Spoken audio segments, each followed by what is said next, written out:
ချစ်ဆုံးရဲ့ဒီအချိန်ဒီနေ့ရဲ့ဟာဖျားပေးအပ်တယ်ဒါကောင်းကြီးတစ်ခုပဲကိုနဲ့အတူအနာဂတ်ရှိခရီးဆက်ဖို့မင်းမကြောက်နဲ့ကွယ်သူရဲ့ကောင်းလေးကိုအမြဲရှိမယ်ပျော်ရွှင်စရာ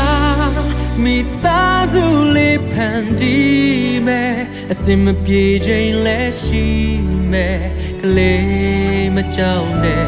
နင်ပြောအောင်ကိုကြိုးစားပြီးဖန်တီးမယ်ငိုနေခြင်းဖတ်ထားမယ်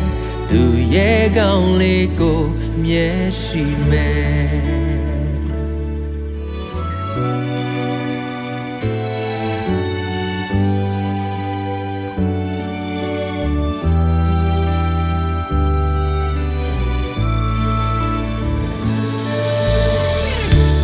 ချစ်ဆုံးရဲ့တခါတလေနဲ့မောပန်းမဲ့မိသားစုအရေးတွေအပူတွေလည်းရှိမယ်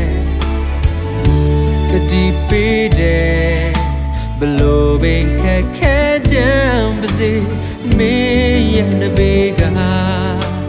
သူရဲ့ကောင်းလေးကိုအမြဲရှိမယ်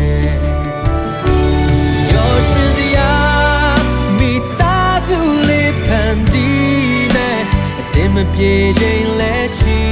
မယ်ကလေးမကြောက်နဲ့မင်းပြောအောင်ကိုကြိုးစားပြီးဖန်တီးမယ်ငိုနေခြင်းဖတ်ထားမယ်သူရဲ့ကောင်းလေးကိုအမြဲရှိမယ်